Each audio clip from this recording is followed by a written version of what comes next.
Kung ikaw ay magsasaka ng niyog, maraming paraan para maging masagana, matatag at progresibo ang iyong negosyo. Gumamit ng rehistradong hybrid coconut seedlings at mag-intercrop ng kape o kakao sa sakahan. Pwede ring magkaroon ng manukan, kambingan, bakahan o babuyan sa iyong niyugan. Alamin lang ang iba't ibang produkto na pwedeng gawin gamit ang niyog. Lahat ng ito posible sa ilalim ng Coconut Farmers and Industry Development Plan o CFIDP. Magtungo sa pinakamalapit na opisina ng Philippine Coconut Authority sa inyong lugar upang magpatala sa National Coconut Farmers Registry System o NCFRS. Sabay-sabay tayong umasenso sa pagniniyog. Kasama ang Department of Agriculture, Agricultural Training Institute, Philippine Coconut Authority at ang CFIDP. Panahon na ng pagbabago, dahil sa ito ay kinakailangan. Tayo na magtulong-tulong na maunlarin ang mahal ng iwanan.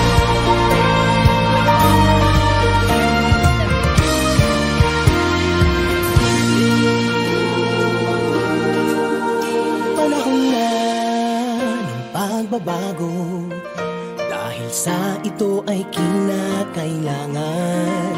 Tayo na magtulong-tulong na paunlarin ang mahal nating bayan.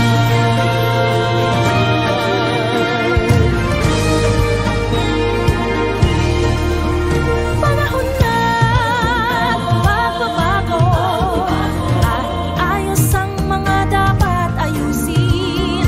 Dapat lang maging tungkulin ng bawat mamamayan dito sa atin. Ng pagbabago patungo sa pag-asenso, magsikap ng mabuti at nang guminhawa tayo. Bagong malaki natin sa mundo at ipamalas ang bagong Pilipino at bagong Pilipinas. Panahon na ng pagbabago, ang hilingin natin ang sarili natin at nawalan ng ugaling. Dahil sa ikasabi ng natin. Panahon na magbabago at mamunan sa kahit anong larangan. Ang tagumpay ay karangalan. Alay o ihandog natin sa bayan. Ganong ulit nang napatunayan ng Pilipino ang husay at takas, kagandahan at talento. Ang makipagpaligsahan kahit anong oras. Bagong Pilipino at bagong Pilipinas.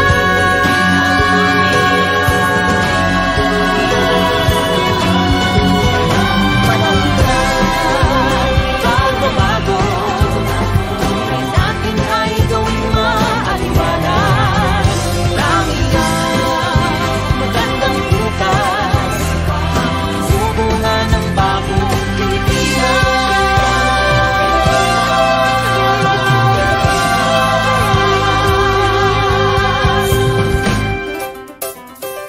panahon na.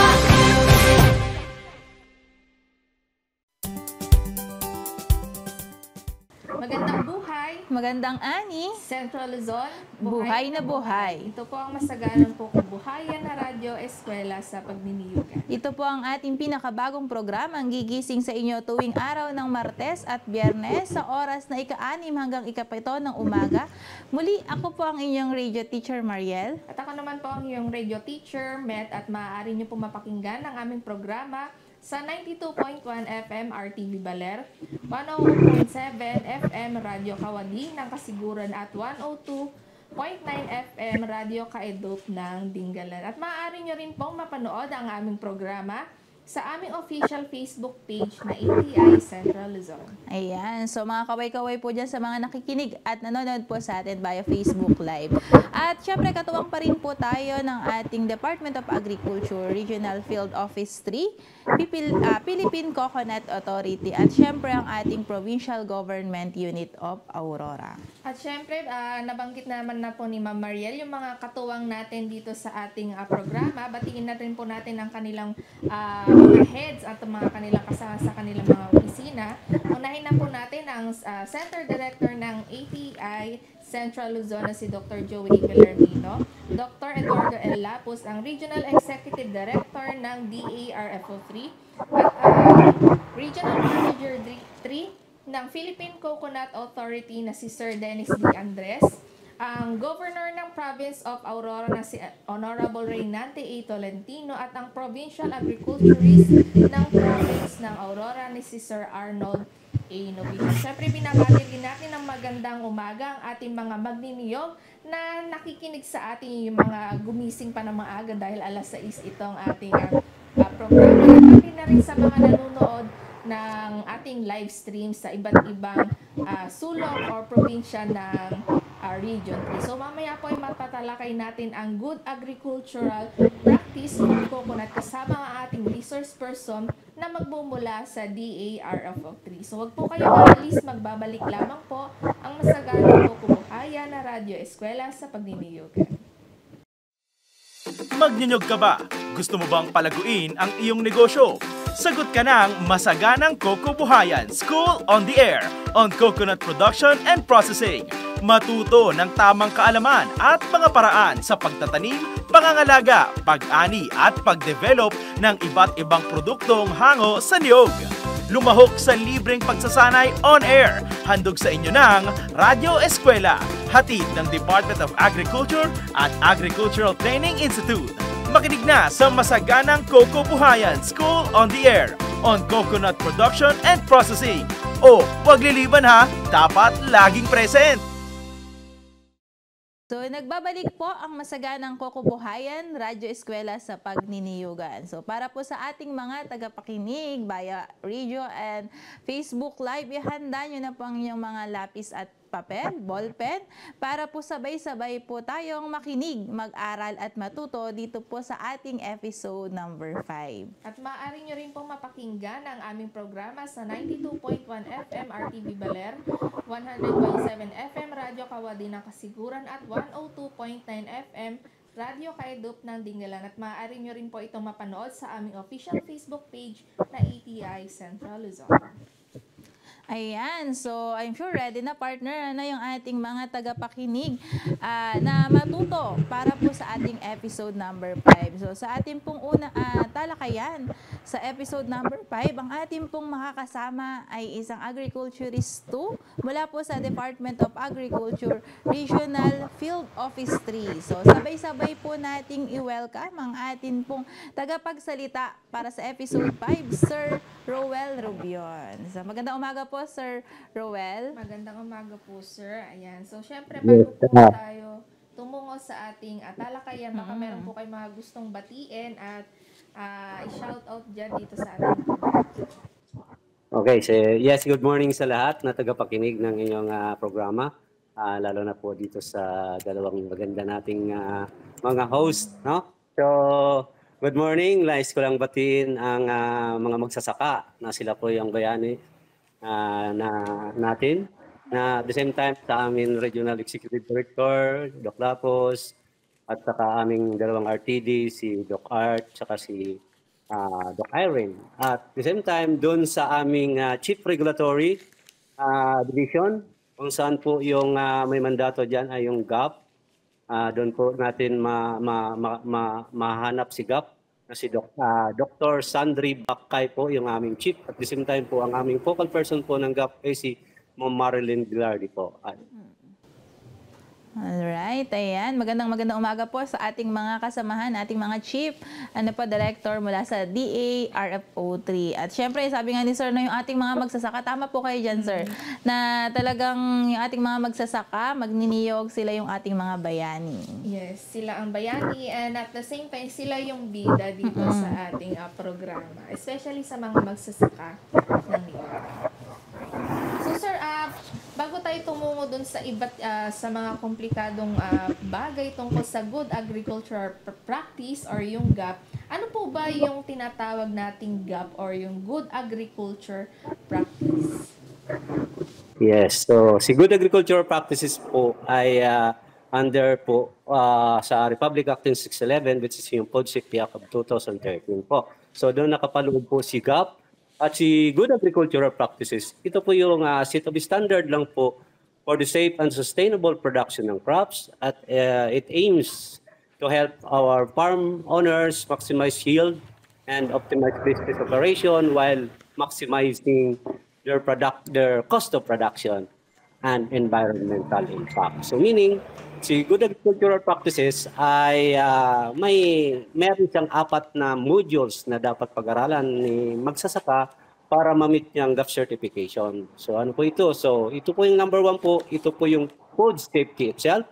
Number 2, yung produce, dapat makaproduce ng good quality si farmers. At the same time, environmental management protection. At yung pang-4 natin, siyempre yung dapat natin pangangalagaan ang magsasaka mismo, which is yung workers' health, safety, and welfare. Alright. So, ayun po, no? So, napakaganda po pala ng good agricultural practices, ano po. So, medyo may mga 4 siya na module na kung saan tatalakayin naman po yan maya-maya lang. So, nakakatawa lang, partner, na talagang yung good agricultural practices, ito yung nag-set ng standards na kung saan hindi lang iisa yung priority. Tama, sir, na hindi lang po iisa yung priority, hindi lang makapag-produce, hindi lang naman po tayo doon. Kung hindi yung safety ng mga kakain, ng ating consumer, at the same time, ng farm health workers na rin po natin. At the same time, pinakamahalaga dahil sa climate change na nararanasan natin, kasama din po siya yung environment, ma-consider natin. Ano po? So, ayun, partner. So, pagdating naman, sir, sa so, bakit pa natin pa isinasagawa yung good agricultural practices maliban sa nabanggit po natin?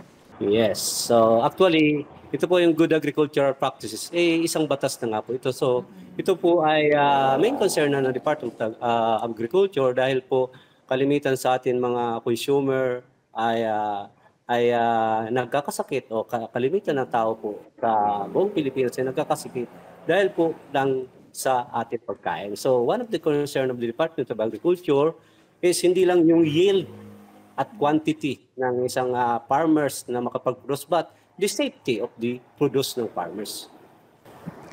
So when it comes to safety, sir, anong klaseng ano yung steps or anong klaseng safety yung ginagawa ng office natin dito sa atin? So when it comes to safety po, once na yung produce ni coconut farmers o ni farmers para masasabi po siya na safe kainin, kailangan lang po, iwasan lang po yung contamination. One word lang po, contamination. So any kinds of contamination like pesticide, fertilizer, at during your harvest at saka mga equipments.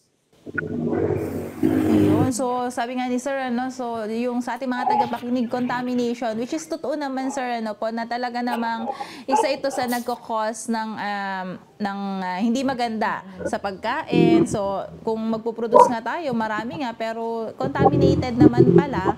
So, either yung mga worker na rin yung naaapektuhan, yung consumer, at the same time, yung environment po natin. So, ang maganda dito, Sir, nakabatas na po ito. No? Ito yung mga standards na mamaya pag-uusapan natin dahil nga marami, kumbaga, hihimay-himayin natin. So ngayon, pinag-usapan lang natin ano yung pinaka-overview, ano yung pinaka-importansya, ano yung nakapaloob dito sa good agricultural practices na ito. Ano po? So, ano ba yung mga crops?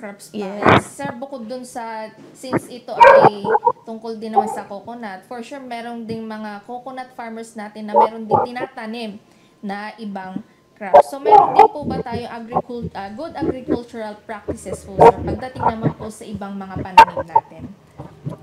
Yes. Maganda po yan. So, si Good Agricultural Practices po, ang sinicertifyan lang po natin dito mga crops is those crops that are intended only for human consumption.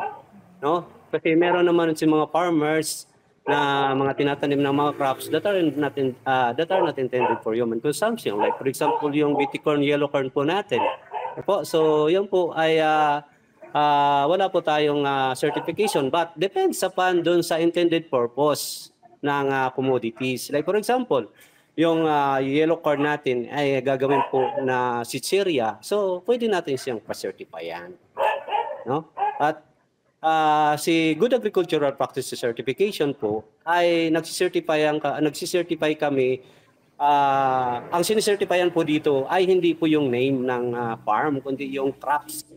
At sa mga crops, there is specific standards. Like for example, dito sa coconut natin, so merong specific standard crafted by BAPS only for food safety ng ating produce na coconut.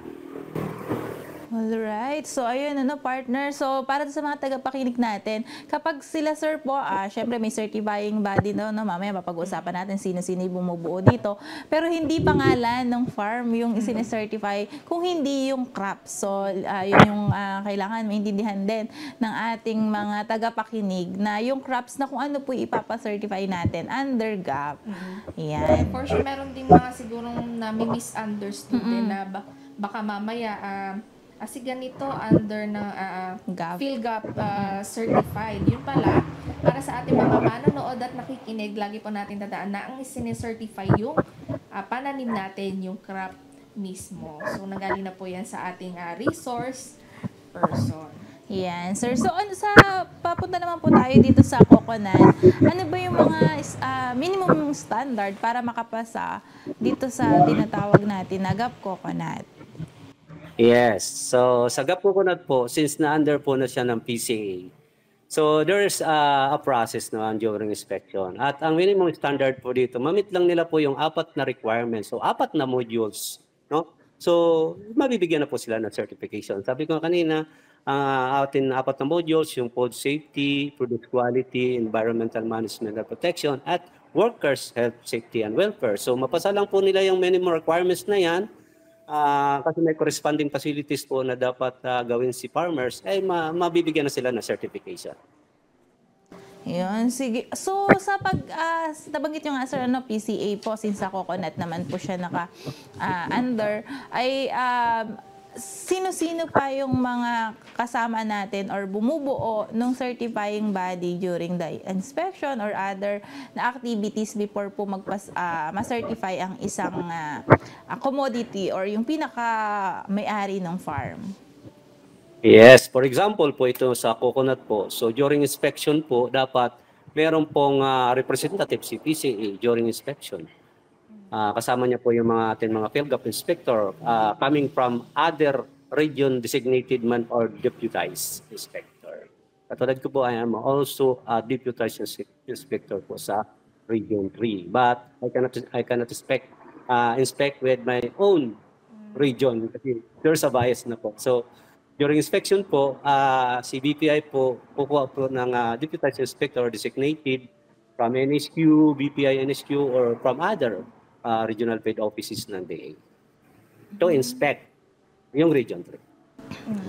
So, ayun po, no? So, maganda rin po na isa-set natin yung standard na to na yung protocol, tama po yun to minimize din po yung mga biases or to matanggal, no po, to eliminate. Tama yun, sir, no? Maganda rin po na strategy rin yun sa during the inspection. Parang kayo, sir, ay sa ibang region, kayo nag-i-inspect. Yung pagdating naman sa Region 3 na, sa ating region, ay iba naman yung agency na pwedeng maging deputized inspector para po makapag-evaluate. Nabanggit nga ni sir yung BPI and SQCS kasama rin po natin. Tama po ba sa pag-evaluate? Yes, tama po yan, ma'am.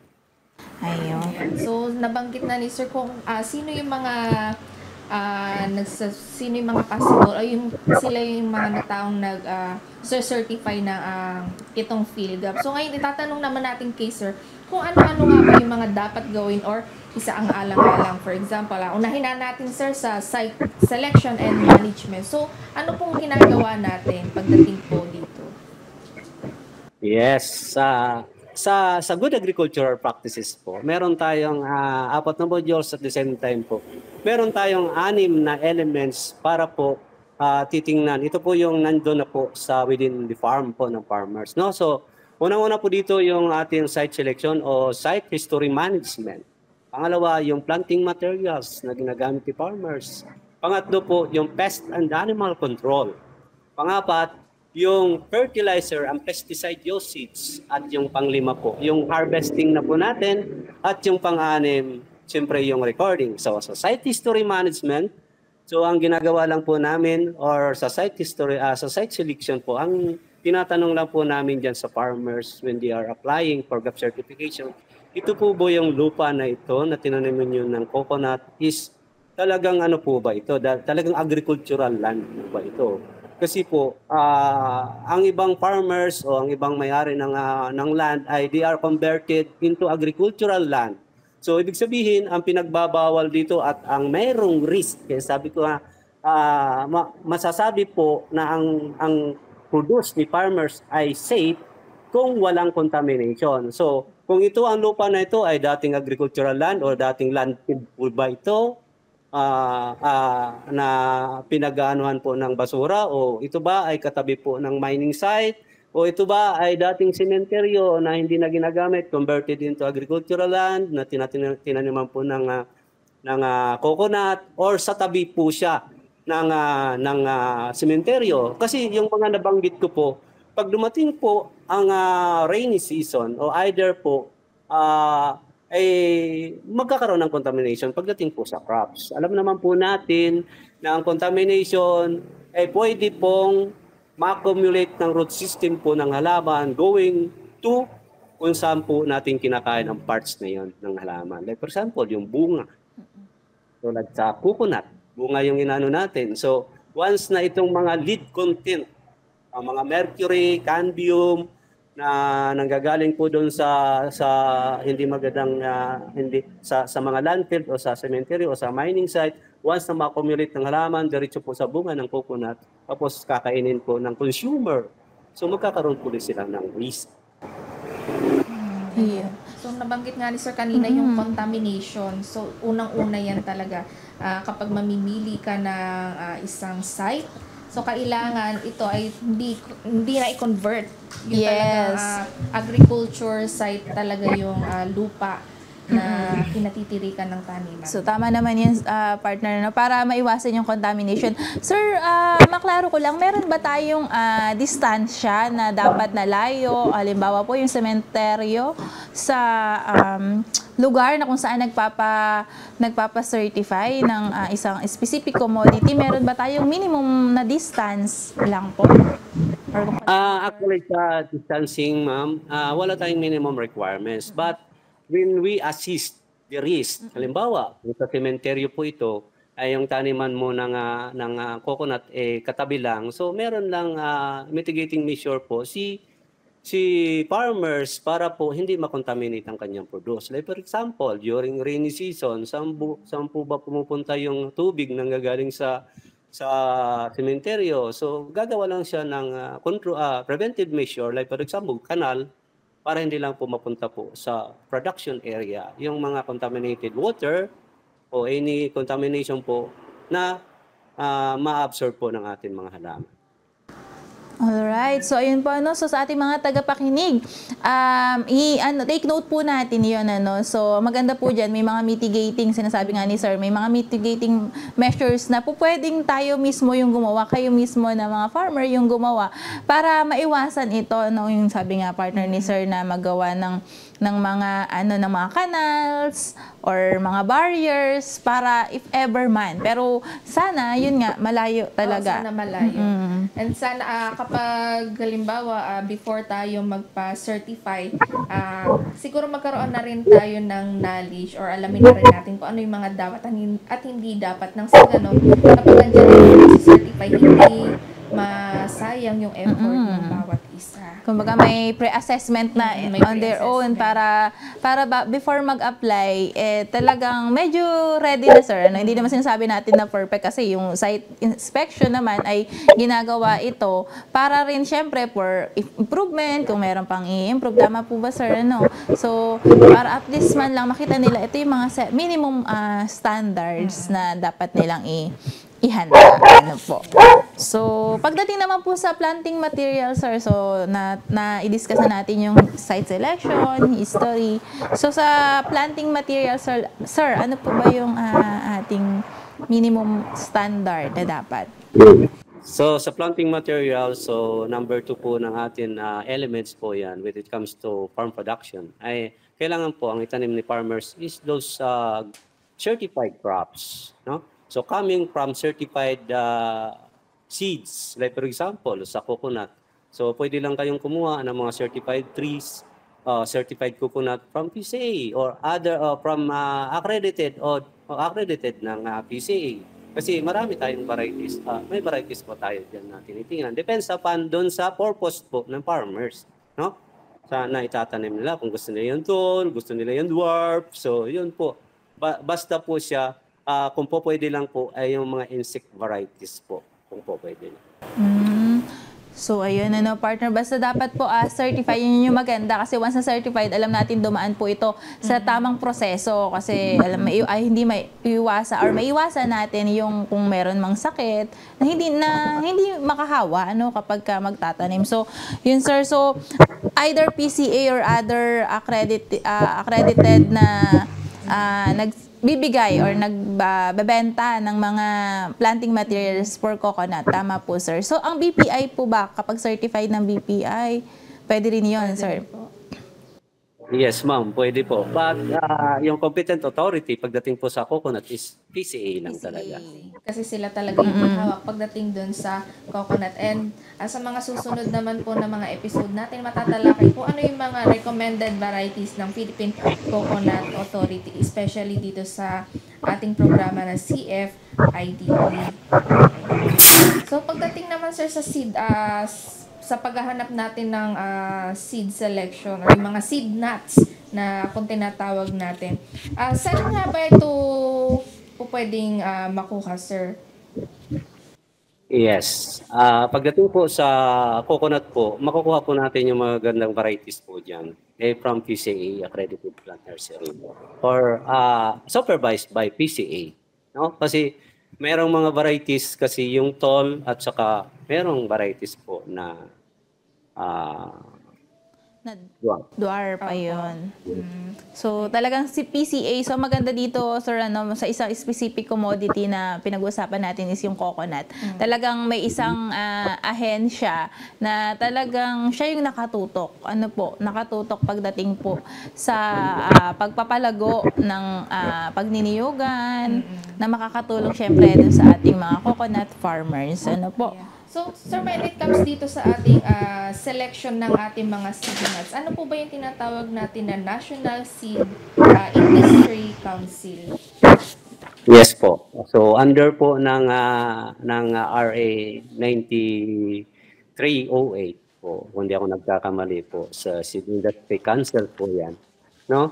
So meron po tayong mga varieties po ng coconut po na kailangan po na malaman po ng mga farmers. So sa akin, wala akong mga data pagdating po dyan sa mga varieties po. Pero dalawa lang po yung tinitingnan lang po dyan. Yung kung gusto mo yung tall, kasi kung tall variety po, ay may corresponding yield din po yan compared to dwarf. No? At ang pag-select natin ng nuts, kung ito po ay pwede na po siyang itanim, pag matured seeds na po yung coconut, pag inugaan, pag ginalaw mo siya, parang naririnig mo po yung naririnig mo yung may tubig sa ilalim. Hindi po yung wala ka man lang marinig pag inuga mo yung mga certain seeds o nuts. So yan po ay pwede po siyang gawing patubuin po. Pero pag wala kang sounds na naririnig, ibig sabihin na hindi siya magandang seeds yan, hindi tutubo. No? At the same time, ma'am, hindi lang po sa coconut po, so under po sa CFID program po ng ating government, ay meron na rin po silang tinatanim na intercropping po kasi dun sa under coconut. Which is yan po, ay mabibili naman po natin yung mga crops na yun from BPI accredited plant nursery. Ayan, so huling tanong sir, bago tayo magkaroon ng commercial break, ano po, kung kanina po sa planting materials, meron po tayong agency na magre-recommend. Dito din po ba sa ating pagpili ng mga seed nuts, ay sino-sino po yung mga ahensyang magbibigay na rekomendasyon sa mga farmers natin? Yes. So ang sa totoo, solely lang po talaga na ang mag-recommend po diyan is PCA po talaga, yung Philippine Coconut Authority. Kaya doon po talaga sila makapagkuha ng magagandang varieties po ng coconut. Ayan. So para sa mga nakikinig at nanonood po, lagi po nating tatandaan na magre-recommend lang po sa PCA po tayo makinig ba mamaya may mga kakilala tayo na basta-basta na lang nagre-recommend. Of course, baka katulad nga nung sinabi ni Sir Eugene sa ating nakaraang episode na baka mamaya yung bunga pala or yung mother palm ay may diferensya. So, isa yun sa magkukos ng pangit na production or productivity ng magiging coconut natin. So, iwasan natin yun. Kung gusto natin mas maging maganda yung production ng ating coconut, ay makinig lamang or mag-search lamang tayo or pumunta sa pinakamalapit na PCA office para malaman natin kung ano yung mga recommended na variety na po pwede natin itanim na mga Yeah, so ayan So again, ang maganda kasi dito pag certified talaga ng PCA, alam mo dumaan yun sa tamang proseso Yun po yung yun yung gusto naman natin. Bukod sa sinasabi nga ni Sir, may iba't ibang variety, may tall, dwarf, at the same time, yung applicability, kung adaptable ba yung variety sa inyong mga lugar. So kailangan masusi nating tignan natin yung website ng PCA, tignan natin ano yung iba't ibang varieties na certified sa kanila or registered sa kanila. At kung ito po ay akma po dun sa lugar ninyo. So, yun yung mahalaga. Po? So, pansamantala po nating puputulan yung ating talakayan. Bagamat napakasaya po at napaka-informative ng ating talakayan, tayo po ay babalik makalipas lamang po ang ilang paalala. At yan ang masaganang Coco Buhayan, School on the Air on Coconut Production and Processing, live sa inyong Radyo Eskwela. Ang programang ito ay handog sa inyo ng Department of Agriculture at Agricultural Training Institute. Makinig at matuto on air dito lang sa masaganang Coco Buhayan, School on the Air on Coconut Production and Processing. Nagbabalik po ang masaganang kukubuhayan ng Radyo Eskwela sa pagniniyogan. At para po sa pagpapatuloy ng ating talakayan ay pinag-uusapan pa rin natin ang tungkol sa good agricultural practices. So kanina sa ating first half ay sinabi natin ni Sir kung ano yung kung ano nga ba itong gap natin at paano tayo masa-certify ng ating bawat Department of Agriculture Regional Offices dito sa ating pag-apply, pag-certify ng ating mga crops. So ngayon naman po alamin natin kung ano pa yung ibang pwedeng mangyari or ano pa yung tungkol dito sa ating gap form. Ayan. So, tama ka dyan, partner. So, kanina natalakay na ni Sir yung mga pagpili ng site selection or history, planting materials, and seed nuts. So, ngayon naman dadako tayo, Sir, sa pest control management. Ano ba yung mga minimum management practices na kailangan para po, syempre, makapasa po yung ating specific commodity under GAP?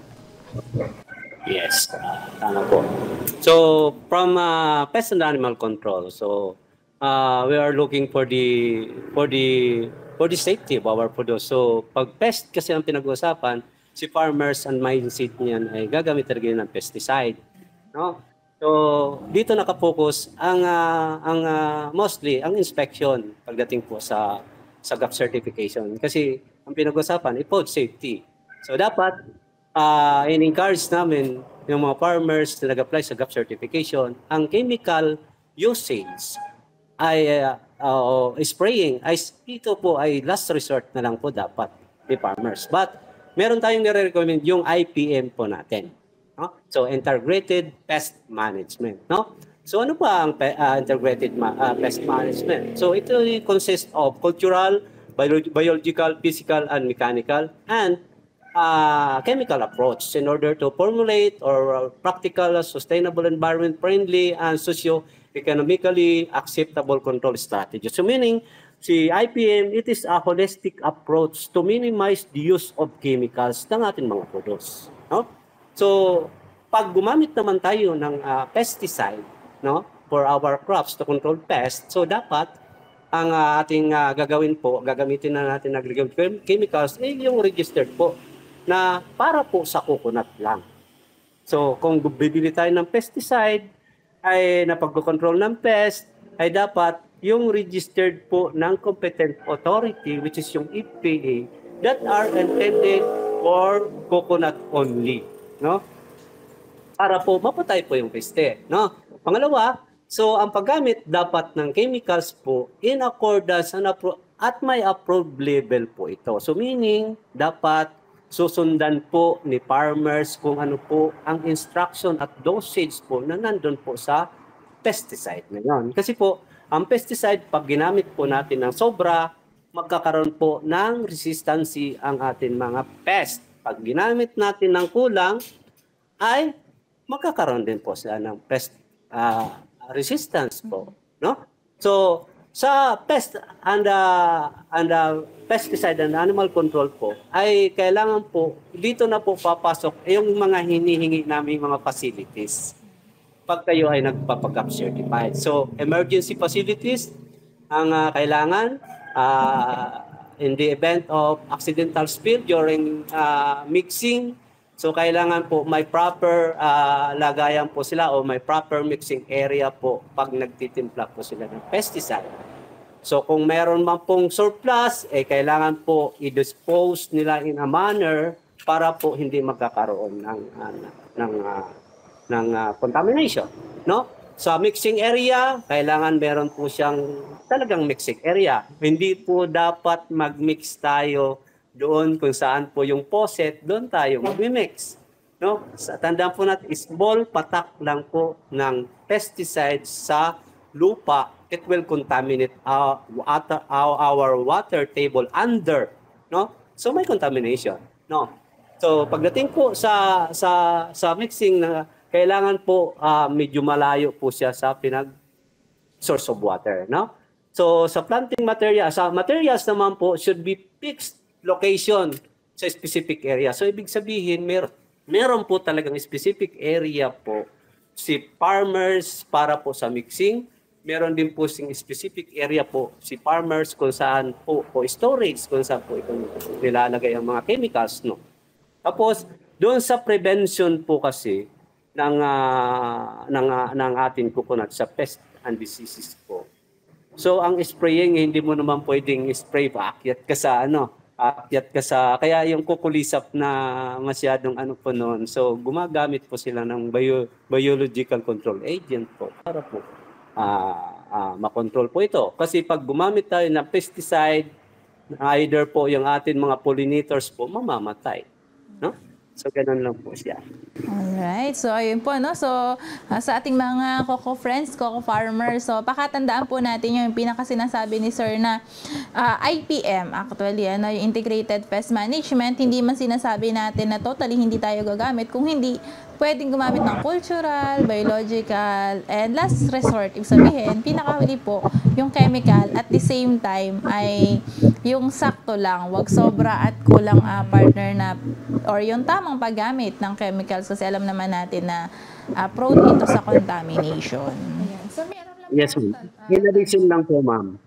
Ma'am, in addition lang po doon sa explanation. So, sa chemicals po kasi, pag gumamit tayo ng chemicals, be sure lang po ang gagamitin natin yung chemicals is kasi yung chemicals may validity po ito. No?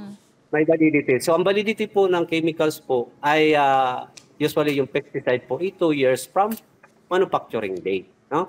So kasi 2024 na ngayon, no? So ang pipiliin po natin mga pesticide is magbaba lang po tayo ng 2 years. So ibig sabihin 2022 po, pwede pang gamitin po 'yon. No, ibig sabihin, makakamatay po yun ng 99.9% po na peste compared to those na nag-exceed na po ng 2 years. So, pag ginamit, kailangan naka-complete gear po si farmers. Meron tayong sombrero, face mask, goggle, meron tayong sambra, meron po tayong guantes, meron po tayong pambaba na pantalon, at the same time po kung kinakailangan po magbota po tayo. Ayan. So, meron lang po tanong dito sa binanggit nyong proper mixing area. So, kailangan nga ay ito ay nakahiwalay syempre sa faucet or sa mga maaaring maapektuhan o makontaminate. Since kailangan po nasa malayo, required po ba itong mga coconut farmers natin na magtayo sila ng proper mixing area? So hindi naman siya required siya, yung ma-identify lang po namin kung saan po siya naghahalo. No? At bawal po sa good agricultural practices po yung tactile method of spraying. So meaning fungicide, rodenticide, o pesticide, o insecticide ay minix mo ng halo-halo ay bawal po sa good agricultural practices kasi meron po siyang negative effect to a certain ingredients to compare to other ingredients po. So sa mga coconut farmers po natin, tandaan po natin, since ito ay sobrang technical at konting pagkakamali mo lang ay maaari maapektuhan yung mga pananim natin, yung mga taniman natin. So mahalagang i-take note po natin yung sinasabi ng ating resource person nang sa ganon ay magkaroon ng maayos and standard na pamamahala dito sa ating pananim or sa taniman ng niyog. Alright. So, ayan po, dumako naman tayo sa fertilization, sir. So, sa fertilizer management na kung saan mahalaga din po pagdating po sa coconut or sa GAP kung paano natin maiseset yung standard, ano yung mga requirements para makapasa yung ating commodity or yung farm, sir. Ano po ba yung mga set of standards natin? So, sa pagdating naman po sa fertilizer application po, so dapat before na mag-apply po si farmers, kailangan po niya ang soil analysis. No? Kailangan magtanim muna si farmers, kailangan yung soil analysis report para malaman po ni farmers kung ano po ang kulang na nutrihino sa kanyang lupa para it will not cost additional production cost sa kanyang production. No? So meron naman, libre naman po ang pagpa-soil analysis. No? Sa amin, sa regional office. Magdala lang po sila ng sample. Kung gusto naman nila, tuturuan namin sila kung paano po kumuha ng sample. No? Tapos, ang i-apply po natin, those registered lang din po ng EPA na fertilizer po. So, pagdating po kasi sa fertilizer recommendation po, nandun na po lahat.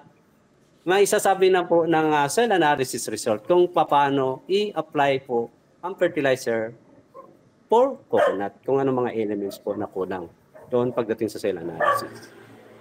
At pagdating naman po sa organic fertilizer, dahil si farmers po, gumagamit naman po siya ng organic siguro, so ang nire-recommend lang po namin yung fertilizer that is fully decomposed. So pag hindi siya fully decomposed, paano malaman? Siyempre, meron siyang foul odor. At the same time po, ay pag hinawakan mo yung isang compost po, pag mainit po siya, ibig sabihin po yan, nag-undergo po siya ng composition. So, hindi pa siya fully decomposed. So, it is not advisable po. Kasi maapektuhan po yung growth ng ating mga coconut.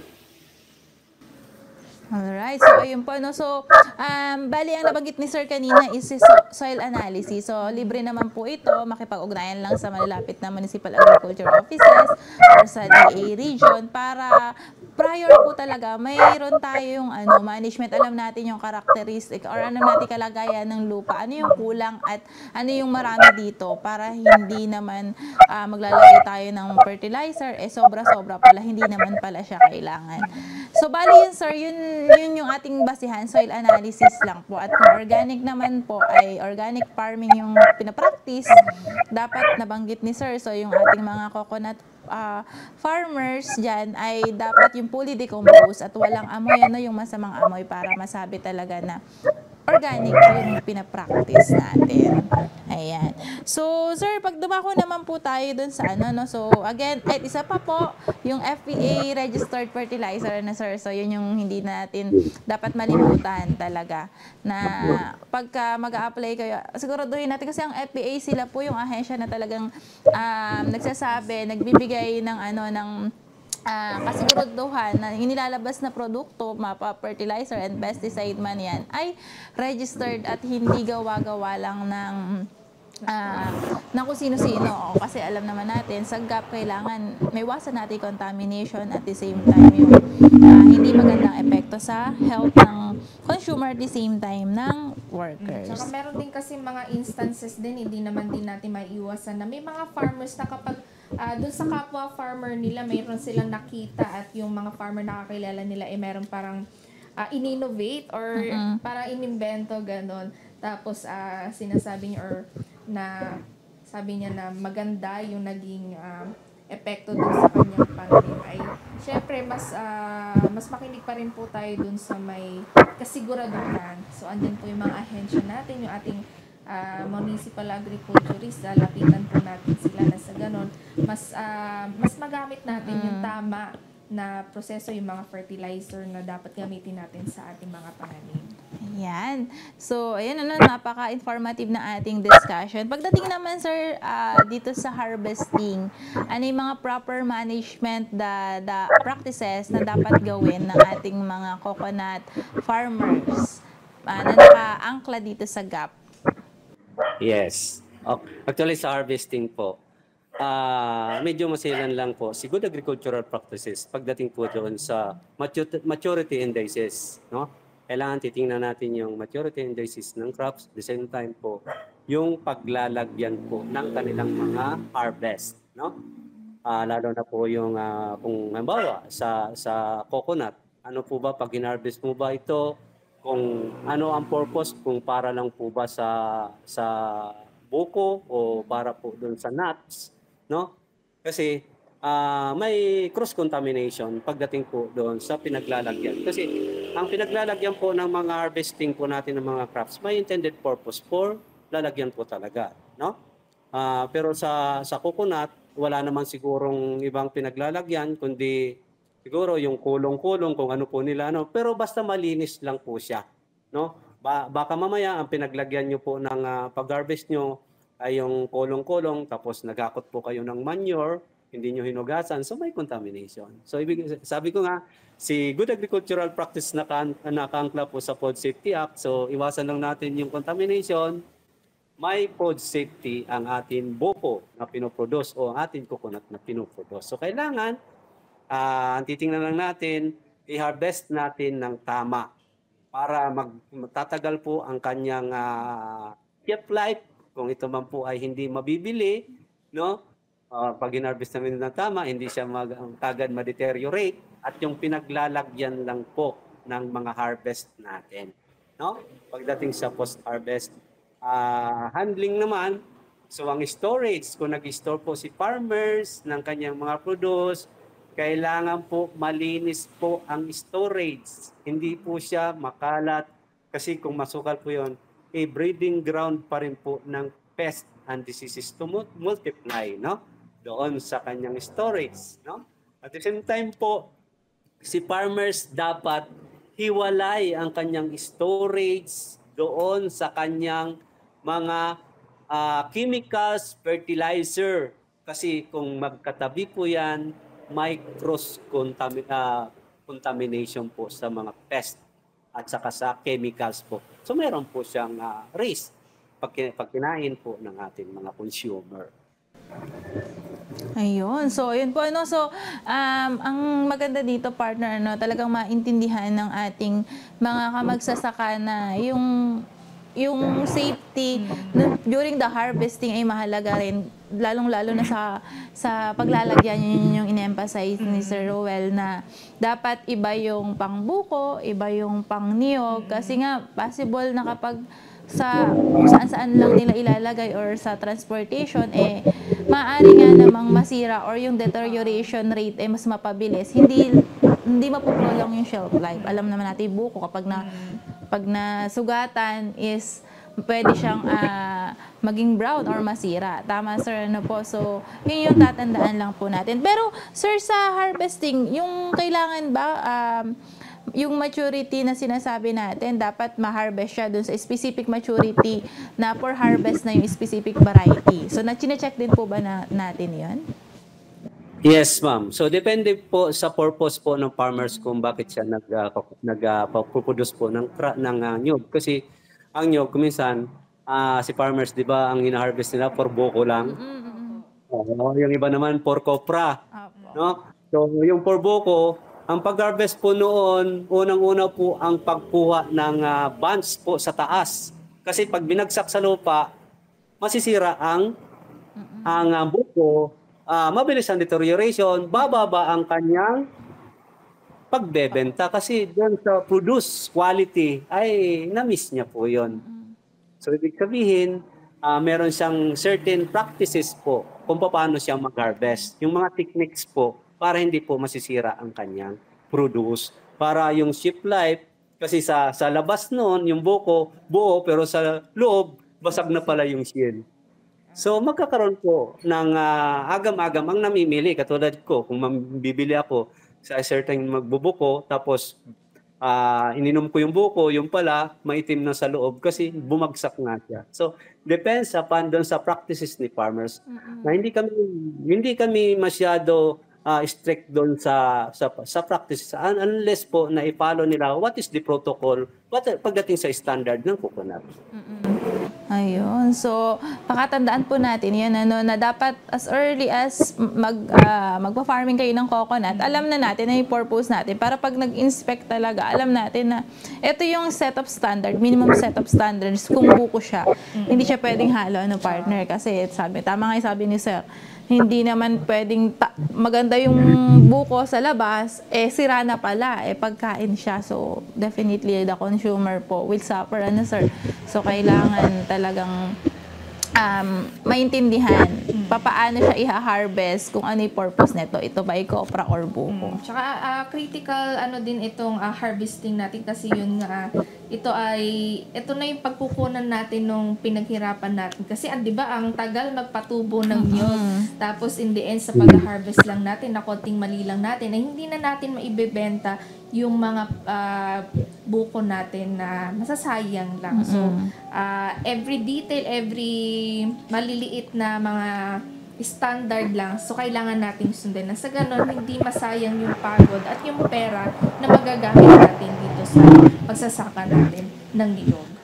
Alright. So, ayun po, nabanggit na ni Sir yung harvesting at actually, pati post-harvest, post-harvest handling, which is napakahalaga pagdating po sa mga commodity na para ma-prolong natin yung shelf life neto. So, Sir, yung recording naman na part na sinasabi po natin, papaano po ito yung proper recording? Okay, so it is from 6 na po na elements po natin when it comes to production ng coconut or ng any crops, no? So sa recording naman po, required po ang pagre-record talaga sa good agricultural practice. Wala po kaming nire-required po kung saan po siya maglista o mag-records, but ang sinasuggest namin kailangan po sa notebook po. Kasi during inspection po, hinahanap po ng inspector ang records. Kasi doon lang namin ma-validate kung tama ang practices. Kasi pag meron pong recall, halimbawa, meron siyang merong reklamo. So pwede natin mahanap doon pagdating sa record, no? So ang records po ni good agricultural practice is from primary production to post-harvest stages lang po. Kasi si good agricultural practices ay mag-umpisa lang po na nagbungkal ng lupa hanggang po siya nag-harvest at nag-post-harvest. Yun lang po ang sakop ng PhilGAP certification. So meaning, pag ito ang buko, ginawa mo pong virgin coconut oil, hindi na po sakop ng GAP certification. But the raw materials that you are using for virgin coconut oil is GAP certified na buko. So ang ibig sabihin, so meaning, ang good agricultural practices po, ang sakop niya lang po ay from primary production lang po hanggang post-harvest. stages lang po ng Sa bagay kasi ng sir, pump. yung virgin coconut oil ay byproduct na. Yes. So ang certification po diyan ay si good manufacturing no. Hindi na po sakop ng GAP, no? Sa recording po, any activities pagdating po sa primary production hanggang po siya nag-harvest, post-harvest po. Yun lang po ang mga i-records niya sa notebook.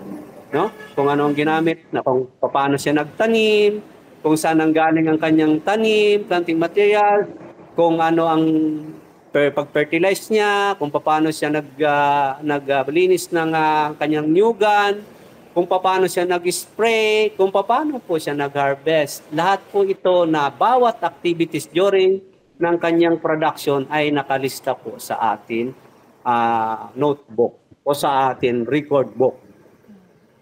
So, yun. So, maganda, sir. No, meron ba tayong specific na recording or forms na kailangan or wala naman po? Basta nandun lang yung mga specific or important details from planting up to harvesting and post-harvest. Halimbawa, meron lang silang notebook, pwede na po ba yun na gamitin nila? Yes. So, wala kaming required. Basta naka-record po siya sa notebook. Nung una nga, in-accept pa namin yung, alam naman natin yung mga farmers, nagre-records po yan sa kalendaryo, di ba? So, ina-accept namin noon yan. Pero ngayon, hindi na po talaga namin ina-accept kasi ang kalendaryo, pwedeng punitin pag end po ng year kasi kung kayo ay good agriculture, kayo ay GAP certified farm na, ay ang hinahanap na namin na records during renewal po, yung 2 years records nyo po. No? So, since na kayo ay bago pa lang si farmers nag-apply ng Good Agricultural Practice Certification, ang hinahanap lang po namin dyan na records, yung 3 months records niya lang po. Okay. So, yung mahalaga na partner and sir talaga na yung mga farmer natin, hindi lang sa coconut, ay talagang lahat dapat ay recorded, properly recorded, activities, yung mga ginawa, binili, para masabi rin natin, even hindi sa GAP lang din, yung kumita ba talaga sila or hindi. Kasi kung walang record, sir, walang documentary na magpapatunay na ikaw talaga ay kumikita at the same time ginagawa mo ito, ano? So, yun yung maganda talaga na mai-practice at maganda rin, sir, na yun yung chine-check nga natin kasi totoo po yun na yung iba sa kalendaryo, pag nilipat yung kalendaryo, minsan pa pinupunit kapag lumipas na yung month, mawawala na yung mahalagang importante na mga activities na dapat natatandaan at recorded. Ayan. So, yun po, no, yun yung mga elements in production, sabi nga ni sir, sa GAP coconut or hindi lang sa GAP coconut, even sa ibang coconut. Saka isa din sa tandaan po natin, kaya mahalaga po yung recording, nabanggit na ni sir, pakatandaan po natin na iba po yung GAP at saka yung GMP. So, kaya isa yung record sa magsasabi na iba yung practices na yon. Kumbaga, ito yung tinitingnan nila, sir, pagdating dun sa recording. Ayan. So, marami po tayong nakuhang mga impormasyon or kaalaman ngayon dito sa ating episode 5 sa ating resource person na si Sir Robert Rubion. Hindi po dyan natatapos ang ating discussion tungkol sa good agriculture practices for coconut dahil marami pa po ito. So, mahaba-haba po ito. Ito po ay kailangan nating tandaan para sa ating mga farmers. Kaya sabi nga ni Partner Mariel kanina na ihanda ang inyong mga lapis, ballpen at papel. Kasi kailangan i-take note natin to at baka mamaya ay meron kayong interest na mag-GAP certified sa ating DARFO 3. Ayan. So maraming salamat po sa ating resource person sa kanyang pagbabahagi ng kaalaman ngayong unang parte nitong GAP for coconut. Ayan. Yan. So again, sir, baka po mayroon po kayong idadagdag patungkol po sa first part po ng discussion natin on good agricultural practices. Okay. So sa nag-a-apply po ng good agricultural practices po. So nandito lang naman po si Regional Field Office 3 under regulatory po kami sa pangunguna po ng aming chief si Doc Sandre Bakay para tulungan po kayo para mag-certify, para ma-certify ang yung farm, no? At the same time po, ang sinasabi ko nga, sa GAP certification po, ang nagbibigay po ng certification, ng PhilGAP certification, ay yung BPI Manila po, under PPSSD po. Kami po, ang papel lang namin po sa GAP certification po is to interpret po kung ano po ang nalalaman doon sa atin na PNS o sa Philippine National Standard pagdating po sa mga crops. Kami po yung nag-assist sa mga farmers pagdating po sa certification. So mamaya siguro itatackle po siguro natin yan kung paano na maibibigay natin na maigsi, concrete and concise para maintindihan po ng farmers, para to encourage them at kung ano ang benefits po ni farmers pagdating sa GAP certification. Alright, ayan, ano po. So, yun ay paumpisa pa lang. Madami pa po tayong pag-usapan patungkol nga sa good agricultural practices. I'm sure sobrang excited na, ano po. So, wag po kayong aalis dahil magbabalik pa rin po ang ating masaganang kukubuhayan na Radyo Eskwela sa pagniniyugan. At yan ang masaganang Kukubuhayan, School on the Air on Coconut Production and Processing. Live sa inyong Radyo Eskwela. Ang programang ito ay handog sa inyo ng Department of Agriculture at Agricultural Training Institute. Nagbabalik ang masaganang kukubuhayan na Radyo Eskwela sa pagniniyugan. At para syempre mas maging engaging itong ating kada episode ay makakasama natin sa ating talakayan or sa mga nakikinig, sa mga nanonood sa atin, mag-iiwan tayo ng katanungan sa ating bawat episode. So para mas dito natin malaman kung na-take note nyo ba yung mga sinabi ng ating resource person or natandaan nyo ba. So dito natin malalaman kung sino yung nakikinig sa atin. At para sa kasagutan naman noong nakaraang episode natin ay ilang porsyento ang kontribusyon ng agrikultura sa greenhouse gases. So, ilan nga ba? So, sa mga nakatamang sagot dyan, syempre iti-text kayo ng management team. So, ang sagot po sa ating tanong noong nakaraan ay 26%. Alright, congratulations po sa mga nakakuha ng tamang sagot at the same time kung sino man po yung mananalo. Ayan. So, para syempre sa ating mga tagapakinig na masigasig na laging sumasagot, magkakaroon po ng chance na manalo ng 100 pesos worth of load yung makakakuha ng tamang sagot at mapipili po. Random po yung pagpili natin. Ano po? At huwag tayong magsasawa na sumagot.